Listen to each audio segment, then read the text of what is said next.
What's up? It's your boy Kevin to turn on this motherfucking YouTube shit. This is serious. Wow, what the fuck?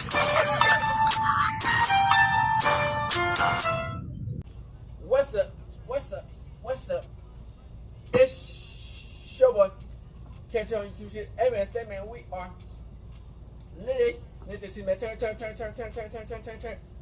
Motherfucking day. Straight outside, big crip and the gang, outside shit. Free Palestine, free Congo, Russia do your thing, and take stand up, fuck up, man.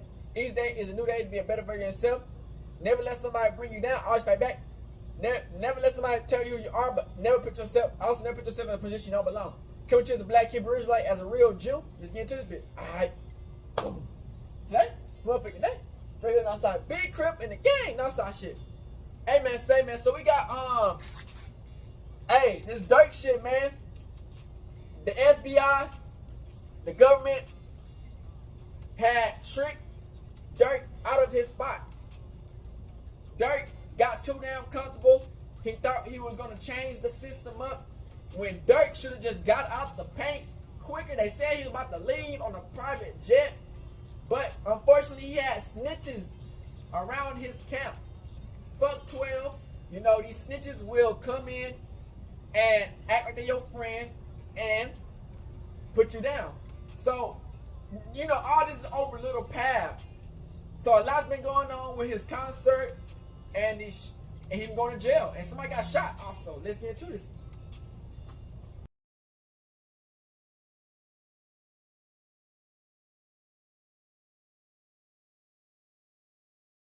A rap artist is behind bars after a shocking arrest, as authorities accuse him of being connected to an alleged murder-for-hire plot.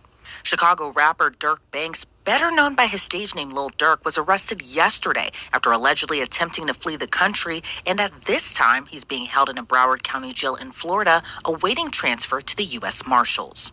According to the FBI affidavit, the Grammy Award-winning rapper is charged with conspiracy to commit murder for hire. His arrest comes on the same day as federal prosecutors announced in California the charges of 5 other men for the attempted murder of Georgia rapper Quando Rondo, whose real name is Taquayan Bowman. Prosecutors say those 5 men all have ties to Chicago gangs and all targeted the Georgia rapper in retaliation for the murder of Chicago rapper King Von. According to prosecutors, all 5 men, who include Kevon London Grant, a.k.a. Vonnie, Asa Houston, a.k.a. Boogie, David Brian Lindsay, a.k.a. Brown Eyes, Keith Jones, a.k.a. Flocka, and DeAndre Dontrell Wilson, a.k.a. Didi. They all face charges including conspiracy to commit murder for hire, committing murder for hire involving death, and use of a machine gun in a violent crime resulting in death. And the most serious charge carries up to the death penalty if convicted. According to prosecutors, all 5 men have ties to Lil Durk's hip-hop group Only the Family, also known as OTF. OTF was founded by Lil Durk more than a decade ago.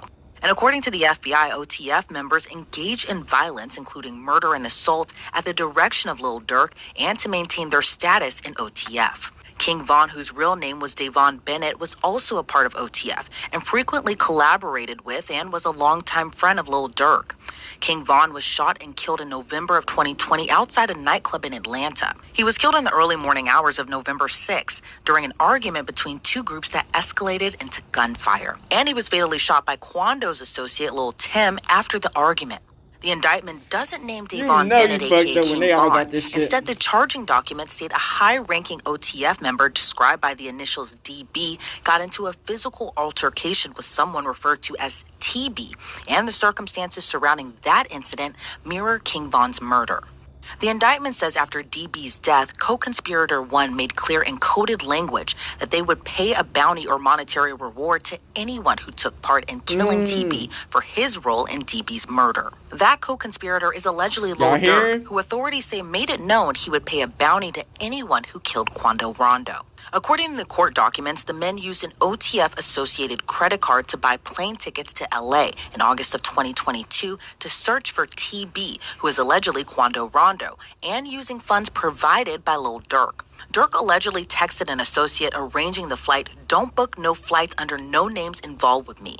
And prosecutors claim when there, Kevon Grant booked a hotel room for the men to stay at and provided the others with firearms. Grant allegedly procured cars, ski masks, and firearms that were used to find, track, and kill TB. According to the FBI, there is video evidence that Durk was staying at the house in the San Fernando Valley that day. A lot of the stories that we cover here at Law and Crime are very tough to tell, but part of the reason we're able to keep bringing you these types of stories is because Kevon Grant allegedly rented 2 cars, one of which had a fake license plate for the men to use and follow Rondo and his 24-year-old cousin. But when Rondo and his cousin stopped for gas, according to prosecutors, Asa Houston allegedly drove to a nearby alley before Keith Jones, David Brian Lindsay, and a third unidentified man known in the indictment as co-conspirator 2 carried out the shooting, which was captured on surveillance video. Rondo wasn't injured. However, his cousin passed away after being fatally wounded. According to court documents, the 5 men and co-conspirators used facilities of interstate and foreign commerce, such as planes, cars, cell phones, and the internet with intent that the murder of TB be committed. After the shooting, according to the indictment, the men went to a nearby burger spot to discuss payment. Then on the same day, the credit card was used to purchase tickets for Keith Jones, David Brian Lindsay, Asa Houston, DeAndre Wilson, and co-conspirator 2 to travel back to Chicago. Lil Durk wasn't named in the charging documents against Grant, Wilson, Jones, Lindsay, and Houston. But according to the indictment, the defendants were offered money and lucrative music opportunities with OTF for the murder of Quando Rondo. Prior to Lil Durk's arrest, the Chicago rapper was being sued by the mother of Chicago drill rapper FBG Duck. FBG Duck was murdered in 2020, and his death led to several convictions in a federal conspiracy trial last January. But his mother sued Lil Durk, OTF, and King Von's estate, alleging they were all involved in the shooting as well. According to the suit, OTF operates as a criminal enterprise. After Grant, Jones, Lindsay, Wilson, and Houston were arrested Thursday, the FBI says Durk booked 2 flights from South Florida airports, one to Dubai and one to Switzerland. He then reportedly booked a flight to Italy, but was arrested in Miami before he could board that flight. Lil Durk and the other defendants are being held pending their transfer back to LA. I want to bring on now Detective Eric Barnes to break down this case even further. Eric, thank you so much for joining me today. You know, Lil Durk is a really popular rapper, but what's your reaction to his arrest and his alleged connection to this murder for hire plot of Georgia rapper Quando Rondo? Well, you know, it's a very interesting case. I've been following it for some time now, but it's very representative of things that are going on within the hip hop community these days, of the, one foot in the studio, 1 foot in the streets. And talk to me a little bit about retaliation within gang culture, maybe even hip hop culture as well, too, that we can even trace back these events in particular, kind of in a way starting from King Von's death in Georgia in 2020, and 2 years later, Quando Rondo's attempted murder where his cousin was actually killed during this ambush. What is your kind of reaction to just this whole web and trail that has been going on essentially since 2020, even probably prior to that too? Well, one of the things that's been popular with hip hop artists is to maintain the same group of friends that they had since they were kids, maintaining that loyalty, not changing up and becoming a new person because you have fame. And so in keeping these alliances, sometimes there's beef that follows from the streets into rap. And, like I said, these guys live, day to day, and their alliances also live that same lifestyle. And, reading through this indictment, there appears to be this really heavy level of planning to allegedly carry out this murder. Plane tickets were bought, cars were rented, ski masks and firearms were bought. Talk to me a little bit about the sophistication you may have noticed within the planning and these allegations. Well, one of the things that you have the hurdles, so to say, that you have to get over in this case is just the geographic difficulties going from Chicago to California to commit this offense. And so there's only a couple ways you can get there. Either you can drive or you can fly. And, obviously the advantage of flying gives you more of a time advantage. You can get there faster, but you also leave an electronic footprint. And that's what it seems like law enforcement was able to pick up on, was the electronic footprints that were left from purchasing the tickets. Now, when you fly, you also have to have transportation on the ground. So you have rental cars. And if you're there for an extended period of time, that also leads to maybe a hotel stay. As we talk about this level of planning, it also appears there was also this element of not so great planning if you didn't want to be caught. And some of the 5 defendants actually used their real names, their birth dates, and photo IDs to book this travel. And then one of the co-conspirators actually texted another co-conspirator saying, don't book no flights under no names involved with me. What's your reaction to kind of just doing this allegedly and using your real name, your real ID, but also kind of wanting to keep this on the down low as well too, of not wanting to get caught? Well, I think that when I read over that, I was kind of surprised by that, with how unhidden that was. But I think also it plays to the element of what their motivation was, and it seemed that there was some discussion of payment, and so sometimes individuals are so intrigued by being able to get their hands on whatever this payment is that they overlook small details, and leaving your name on a receipt or on a reservation is one of those things that they missed. When we see kind of these types of cases, a lot of times, I think sometimes the defendants are allegedly always kind of wanting one specific target. But then there are some cases where someone else is hurt or killed, kind of in this focus of retaliation. What are your thoughts, given that Quando Rondo's cousin was actually killed when the murder was allegedly plotted for him? I think it's always unfortunate that innocent people get caught in the line of fire. It's something that we deal with often within street violence. But I also think within the streets, there's also a mentality when there's a retaliation and gang culture that if you get caught riding with someone that I have beef with, then it just it's the rules of the streets. Like, you put yourself in that situation, and now you have to unfortunately reap the circumstances of it. And there's also been rumors circulating online that there might have been an informant or even a snitch within OTF that may have revealed more to the feds. Do you think that's at all possible in this case, that they needed an informant on the inside to kind of give a scoop into kind of how everything was planned out and kind of how everything kind of came to fruition?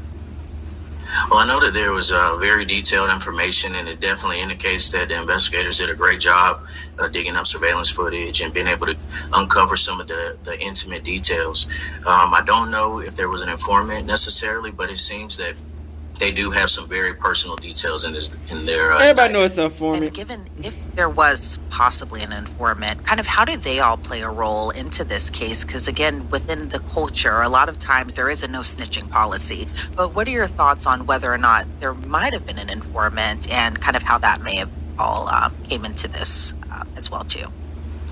Well, the no snitching thing is very huge in the street and within the hip hop culture.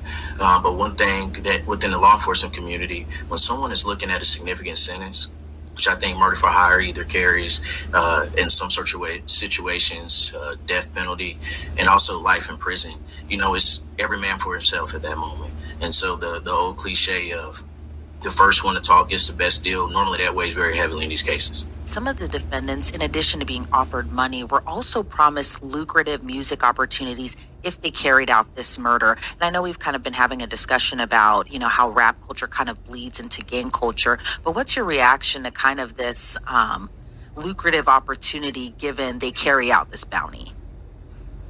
Well, it's the American dream of wanting to be able to create a better opportunity for yourself and your family. And unfortunately, a lot of individuals have, the dream of making it in the rap business, and you're just not given the opportunity. So that is something that is going to be very alluring to a lot of individuals, because they not only want to be able to have the rap contract, but also the rap lifestyle, and some people are willing to do whatever it takes to get that. Sometimes when we see these cases, especially gang cases that are also kind of double as like hip hop cases, YNW Melly, this case with Lil Durk, even YSL, I can't help but notice just how young some of the defendants are and some of the alleged activities that they're being accused of doing. They're so young, in their 20s, probably started maybe when they were teenagers. A lot of niggas came what are your thoughts on just how young they had a hard life. Some of these defendants are when they're kind of coming up, like you had just mentioned, wanting this American dream, but then at the same time having this kind of tie to the street culture where maybe they don't see the actual consequences of what could happen. Either they go to jail or they may end up dead on the street. But they know exactly what's going on. That whole layer and aspect of it. Well, I think one of the things that weighs heavily on the influence is the fact that, a guy that you may have grown up with, seen around the neighborhood. Now he has his lucrative rap contract and is driving, foreign cars and living in expensive houses and traveling, all across the country. They almost become larger than life. And so when you have a young individual that maybe hasn't had the best role models in life, what they're able to see this individual achieve is going to be larger than any kind of verbal warning that someone can tell them. They're going to take their word as being, good. If I can carry out what is being asked of me, then maybe I can live this lifestyle as well. And I think that reality weighs heavier than any consequence that you can think of. And as someone who is a detective who works with street gangs, kind of what are you hearing from the inside that you'd be willing to talk about on camera as far as, maybe just what the motivation is to kind of continue to be a part of this lifestyle? Well, obviously what everyone is doing right now across social media as well as the streets and within the street culture is they're kind of unpacking this indictment. They're trying to breaking it down line by line, trying to piece things together, figure out if there is an informant, also figuring out if this was something that was carried out on behalf of King Von, and just connecting the dots on, their from their levels. But I think that what factors into that is the theory that, nobody plans to get caught. The plan is we're going to do it, we're going to get away with it, and we're looking 100 yards down the field instead of seeing what's going on right now. And I think a lot of people trying to crash out. Getting caught now being. I think niggas plan to crash out. It's not. I think they knew they was going to caught. Really thought of too. I think niggas plan to crash out. Again, nobody factors in that I am going to get caught for this. Help their family get kind the of fuck going out back the paint. to the little Durk aspect of it as well too. He was again a very popular rap artist. He had a lot of popular songs. I do think they was expecting to get caught.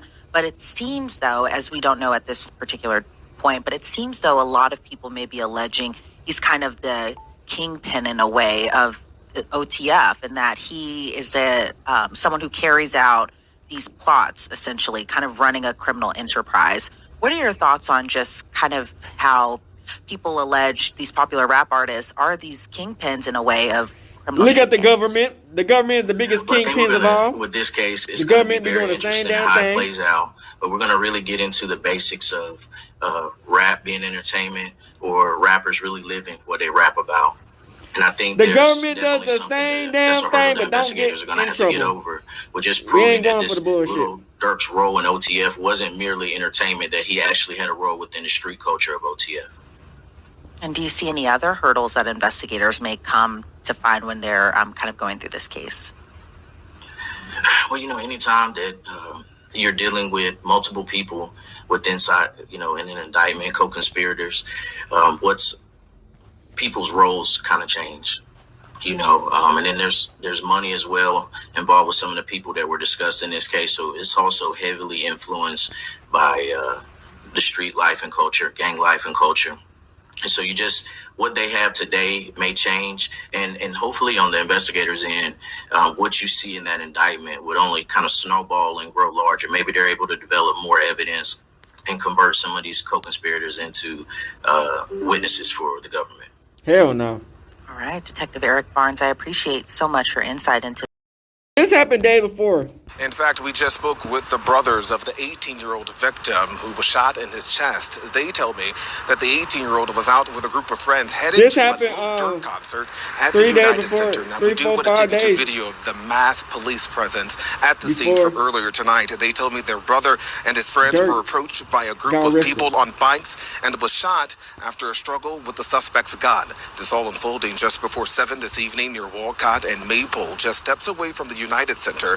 Police say a 15-year-old boy was shot in the hand and was grazed in the abdomen. That teen is the only one listed in good condition. That 18-year-old man, who family members say is from Elgin, was shot in his chest, and a 19-year-old man was hit in the rib area. Both are listed in critical condition. Relatives say the suspects tried to mug the group of friends before shots were fired. Parked, they were waiting for their friend to arrive, and then 4 kids pulled up on them, had their guns out, 2 on divvies, 2 on feet, and then they go up to them and, they mug them. You know, they pull his girlfriend's purse, make her empty out the pockets. Then they go to him, make him hand over all his stuff and everything. They pistol whip him again, and he goes to the ground. He grabs for their gun, from what his girlfriend has told me, and then they shoot him. Now, family members say that the victims are undergoing surgery as we speak. Police say so far no one is in custody. Watch break. I was going to.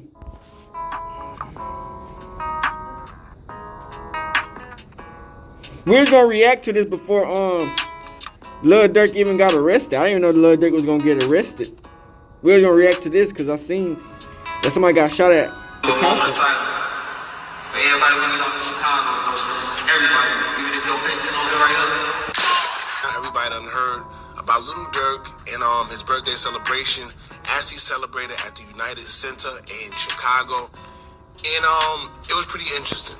And it was pretty interesting for a couple things because it was a couple of surprises. We seen guys there that I guess we didn't expect to see there. And he did a few things that we didn't expect him to do. One of the things that we didn't expect him to do was to have a collage of GD and BD rappers that lost their life throughout the whole drill war. And it had a lot of people talking. Now, the reason why I want to talk about this is because two things.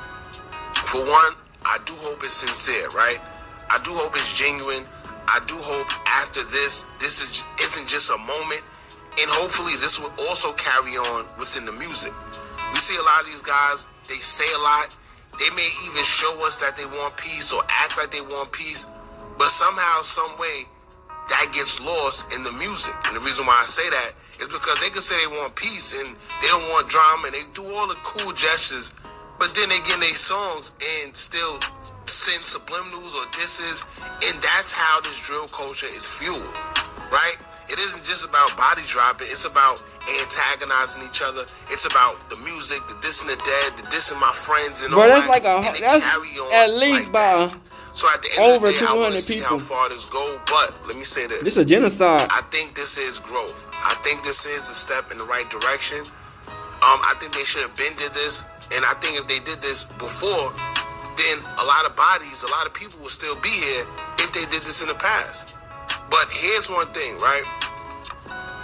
These guys that lost their life, a lot of them were young. A lot of them 16, 17, 18, 19, still in 18. This is a genocide. And even early 20s. Baby, it's something about growing up, right? Becoming 30 or in your older 20s and about to be 30, your mind changes. You go through a change where you realize that a lot of the stuff that you was beefing about before, which is usually over nothing, it really ain't worth it, right? If y'all remember, Shooter Shells, rest in peace to Shooter Shells. And I don't even see it. Well, maybe his face is there. I don't think we've seen Shooter Shells. I didn't see Shooter Shells or 051 Melly, but that's another story. But Shooter Shells said that their beef started solely because of something in school, like in grade school. They was fighting in school, and then they just grew up and just started shooting each other. So it pretty much started over nothing. And a lot of the times it's also started because of women. You know, but like I said, this was a big thing. I think it's dope. I hope that this will carry on in the future and this just wasn't a stunt. And we're going to get into why I say that after I show y'all the video of, you know, the collage and Durk at his United Center celebration. We're going to get into all that. Oh, and Duck right here too, by the way. A lot of people said that Duck wasn't on the poster, but clearly he is right here. Yeah. You know, even though Mama Duck has a lawsuit out right now on Little Durk and King Von. That's insane, bro. A lawsuit against Durk. So that was big. I don't know if maybe J-Man had something to do with it. I don't know who idea it was, but at the end of the day, Little Durk is the one spearheading it, so I guess it's dope. Alright, so let's get into it. Yeah, we thought until you got arrested.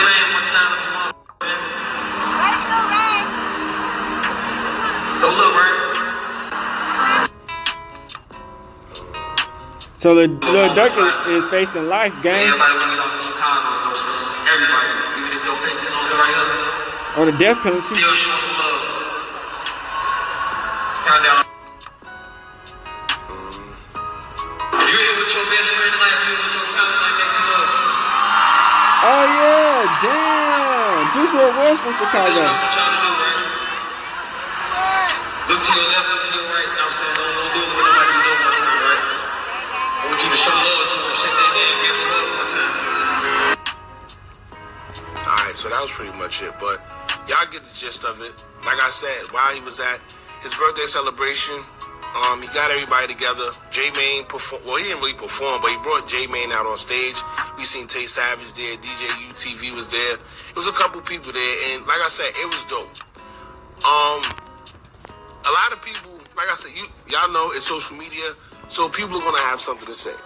Who would have A lot thought, of man? people feel that FBG Duck Ben did this, and I seen in the comments where a lot of people said, "Well, Durk is doing it now." And everybody is giving him praise for it, but when Duck tried to do this, you know, they all slandered him for it. Right? When Duck tried to do the same thing that's being done right now, they laughed. For y'all that don't know, Duck came out with a song, you know, using all the Chicago people that lost their life, the GDs and BDs.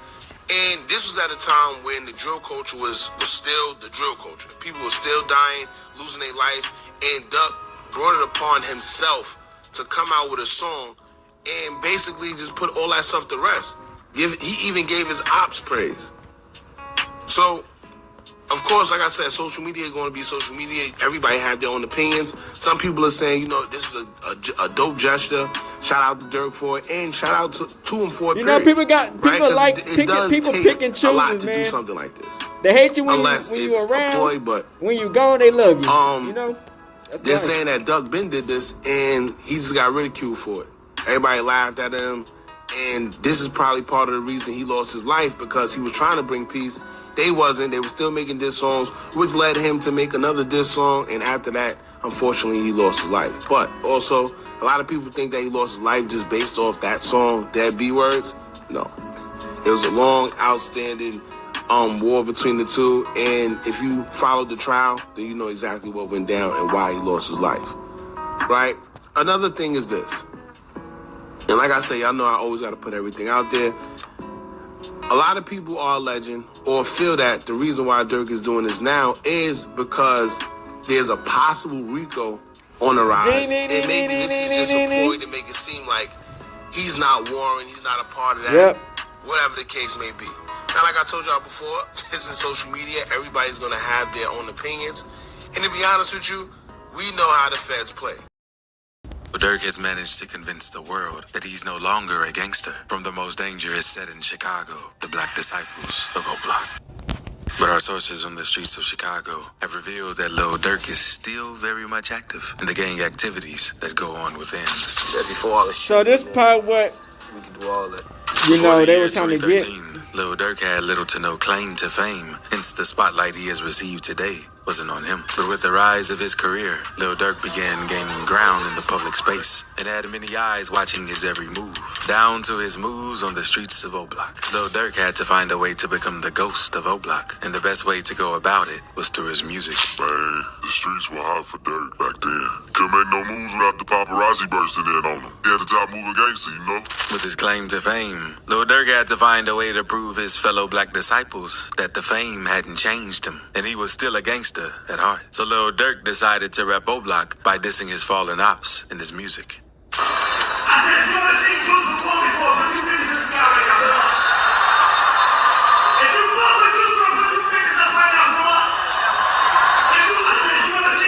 FBG, Booski, and OBB got hit in his TOP, and he ain't even die. I've seen so many young lose their lives. That's why when I go to a funeral today, I don't even cry. These were the words of rapper Lil Durk as he rapped on the track 248. The lyrics were a reference to the hit carried out by gangster disciple rapper FBG Wooski by an O Block gangster. When Wooski got hit in 2018, the block was hot. That man ran his mouth too much, so they decided to put a bullet in it. He just got lucky. On October 22nd, 2018, 63rd rapper FBG Wooski went to the funeral of Dusky the Man, a fellow 63rd rapper who was taken out during a drive-by attack in September 2018 at the Washington Park neighborhood. It was about 12:30 p.m. on that fateful day when the family and friends of Dusky the Man were gathered outside the Bethlehem Star Missionary Baptist Church for his funeral. Unknown to them, their ops from O-Block had planned to carry out another attack. Then they shot him at the church. Their prime target, FBG Wooski. We had to drop that Wooski was at Dusky's funeral, so we had to pop in there and let them know we run the rack. While Dusky's funeral was still going on, the gangsters from O-Block showed up and opened fire in the air, hitting at least 6 people. However, with Wooski being their prime target, he suffered the most severe injury as he was hit in the head. Many believe that Wooski had passed away after getting hit in such a delicate area. On my mama, we thought Wooski wasn't gonna make it. It was crazy, bro. Shortly after the incident, 63rd rapper FBG Duck took to his Instagram page to announce that FBG Wooski did not pass away from the injuries he sustained during the attack. FBG Duck wrote on his Instagram, "Stop saying R.I.P. Wooski. He's not dead. What's wrong with you dumb people? I really see this internet beat you people up." It wasn't until 3 weeks after the incident that people believed that Wooski was still alive. The 63rd guys were posting videos of Wooski from the hospital. His head was all wrapped up, man. They really knocked his top off. On November 11th, 2018, about 3 weeks after the incident, a video of the rapper in good condition playing cards and listening to music with his friends surfaced online, followed by an Instagram post from King_Op_Wooski saying, "Wooski is up and talking. Thanks for all the prayers. He said, tell y'all on Cheeto. Much love to the supporters. Wooski is good, up and talking." With your cheating ass, man. What you mean?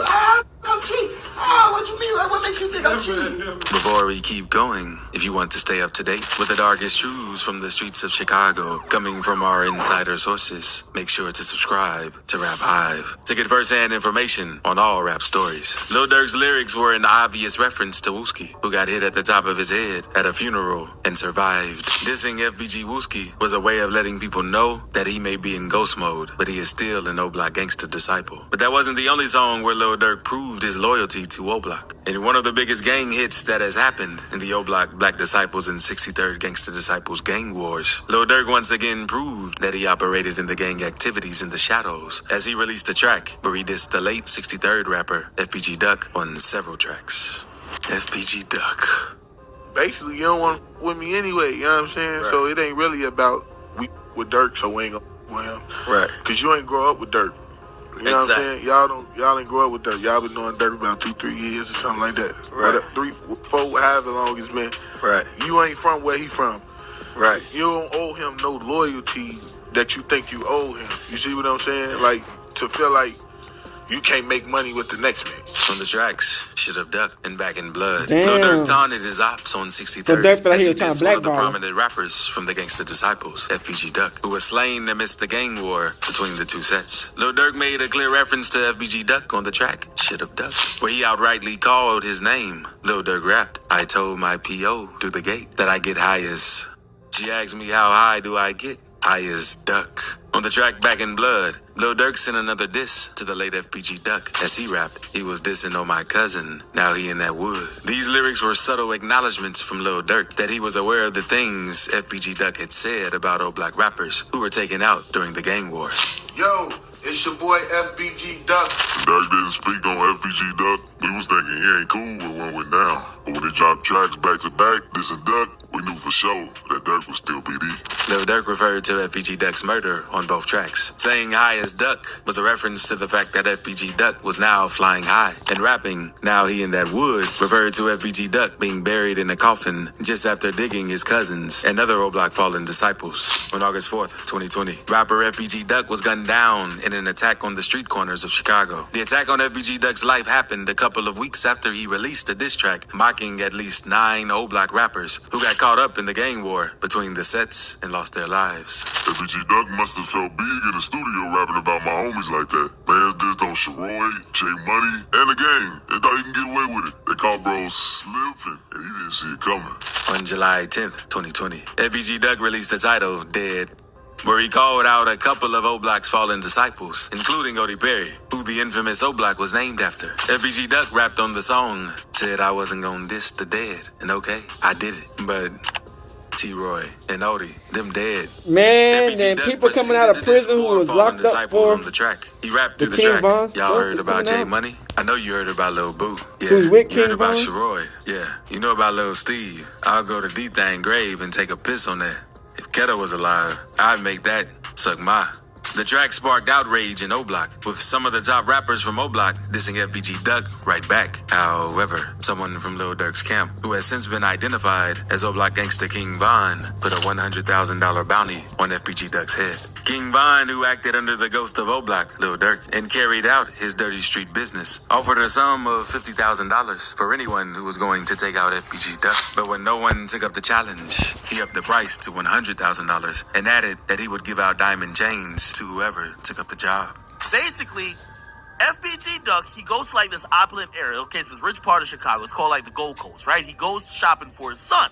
Now, he goes shopping for his son and apparently goes with his girlfriend and some other person, I think, too.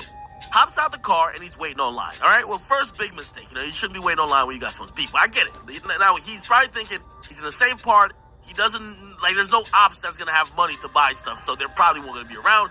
It was about 4:30 p.m. on that fateful summer evening when FBG Duck went out shopping, along with the mother of his son, to get a birthday gift for their kid. Just as he made his way out of the Dolce & Gabbana store at 68 East Oak Street, FBG Duck was fired at and injured on his chest, neck, and groin area. He was taken to the hospital almost immediately, but he couldn't be saved. Now, they hop in two cars. One's a Chrysler, one's a Ford Fusion.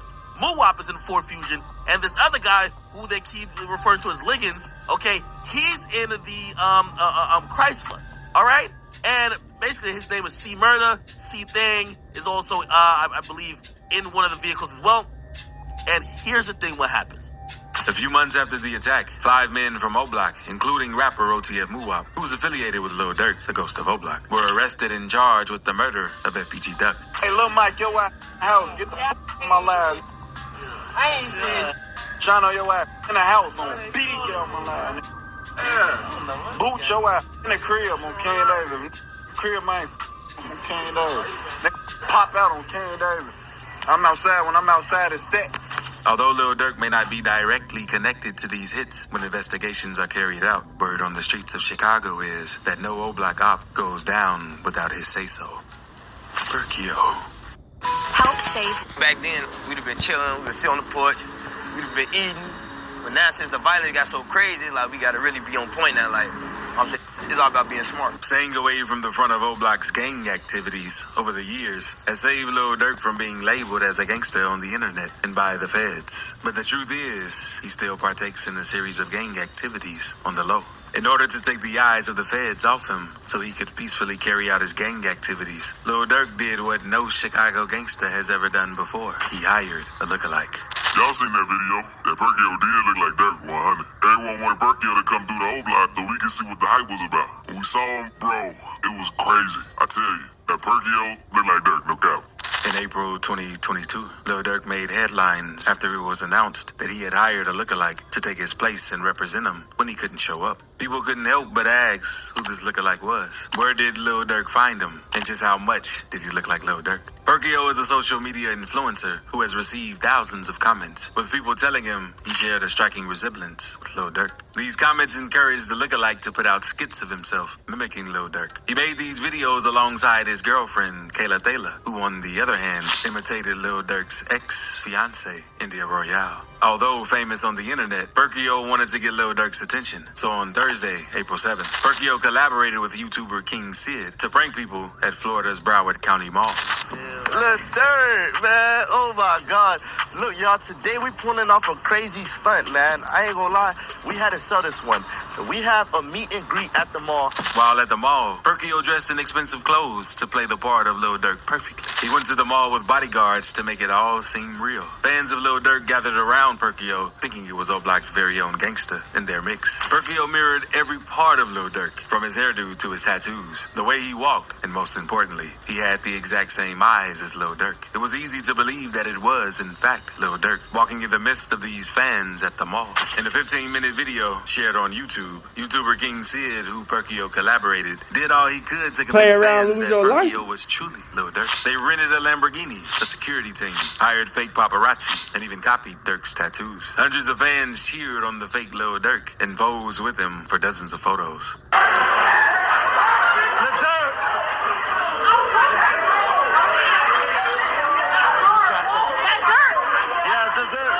What's good, man? Yeah, going, bro. Which was the real Durk head ass? Huh? Of course, on the right side, looking ass. On the left side, looking ass. Perkio achieved his goal. He caught Lil Durk's attention, and this sparked his fame. Lil Durk came across the video of Perkio at the mall. Impressed by their striking resemblance, Lil Durk decided to share the video of Perkio on his Instagram page. But with Lil Durk's recognition of Perkio came a huge responsibility for the social media influencer who never imagined that he would get entangled in Lil Durk's dark web of gang wars. He even got into with 6ix9ine and shit. Like Perkio did some shit with 6ix9ine. Why you be calling me Durk? You know, everywhere I go to the store. Durk. Even before I got the dreads, the lock. Yeah, at school, everywhere I go, they be calling me Durk. After discovering him online, Lil Durk took his relationship with Perkio up a notch. He proceeded to invite the lookalike to meet with him in person. An excited Perkio saw this as the greatest opportunity of his life to be recognized by such a huge figure as Lil Durk. On meeting with Lil Durk in person, things began to get better for Perkio. He got bigger gigs and even went as far as appearing in a music video for Lil Durk. What you shot for? I'm saying, you told her you shot? Huh? You told her you shot? Yeah, I told her I was shot. Because he was in public, man. He was in public. I'm not used to social media. Man, you gotta change that. It's over with now. Huh? I said, that shot shit is over with now. Yeah, it's over now. I ain't kept. But we gotta do a mukbang though. That shit would be fire. In the music video for his track Blacklist, Lil Durk allowed Perkio to appear in some of the scenes. Lil Durk went on to post a clip from the music video on his Instagram page with the caption, "Perkio shooting Blacklist with the real Jerry." Lil Durk wrote with multiple laughing emojis in the caption, "This might be the biggest ish, 2022." Appearing in Lil Durk's music video was only the tip of the iceberg, and the story of how Perkio became Lil Durk's pawn as he carried out his gangsta activities in ghost mode. Shortly after Perkio appeared in Lil Durk's music video, Lil Durk called him up on stage during one of his performances in Miami. Playing with gangsta niggas, ass shot, 2022. Lil Durk was performing on stage in Miami, and he called out to Perkio to join him. The lookalikes were seen jumping and dancing to Lil Durk's music as he asked the audience to make some noise for Perkio. Y'all make some motherfucking noise.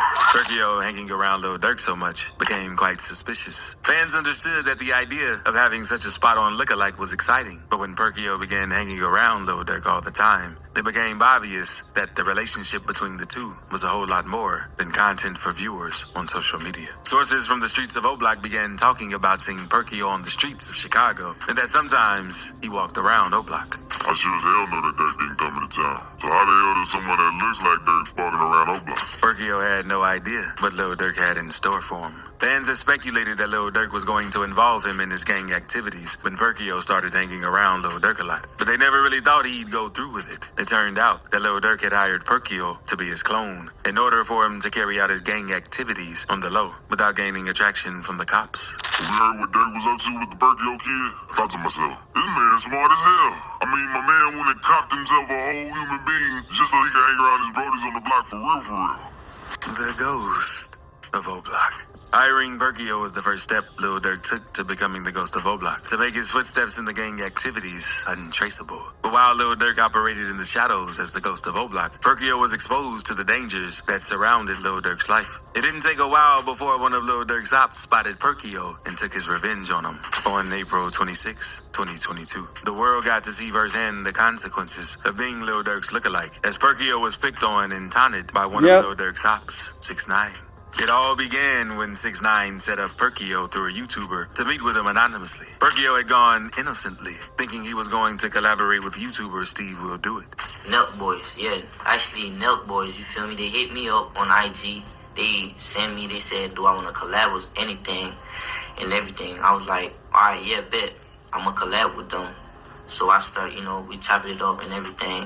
They said, all right. So they sent me the ID. They said, we gonna collab. However, on getting to the location, he was ambushed by 6ix9ine and some of his goons who were looking to call out Lil Durk. 6ix9ine shared a video of himself and Berkio to his Instagram. In a bid to offend Lil Durk, he proceeded to pull a jacket out of the bag and wrap it around Berkio's shoulders. The frightened Berkio didn't realize that he was being used as a pawn to taunt Lil Durk and the late King Von. At the back of his jacket was an image of the late King Von, Lil Durk's right-hand man. Posting the video to his Instagram page, 6ix9ine wrote in the caption, "Hey, Lil Durk, I had a gift for you, bro. A King Von from the O. Yo, ain't never gonna slide, but they definitely rep you all day on t-shirts." Of course, 6ix9ine's act sparked a reaction from Lil Durk, who simply tweeted, "Bro, I just not seen this today on the internet. This crazy. Everybody calling and texting me. We went #1 again. Thank y'all, LOL."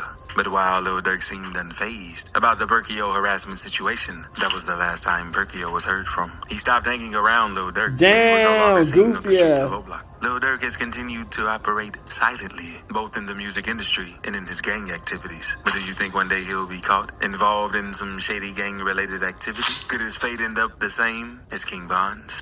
Listen carefully. Alright, back. So yeah, man. So Lil Durk, man, free that nigga Lil Durk, man. You know, unfortunate situation, man. So many people done passed away. So many people done died. And you know, we in this circle of revolving door, dying, death, or going to prison. You know, as a black community, you know, the government as a whole, you know, mostly white people and foreign people don't want to see the black people get what we deserve. So they would bait us into success just to take it off from us at the end for we to fail. But at the same time, we do have our own malfunctions of where we do go against our own people, and unfortunately sometimes our own downfall can be ourselves. But you know, prayers out to all people in this situation that passed away and who's in prison, man. We out the bit hood and outside crip. Hey, Dad, you know, dog, when we link up, dog, this shit be legendary. You know this instrumental, you the engineer on it, so Kodak everywhere.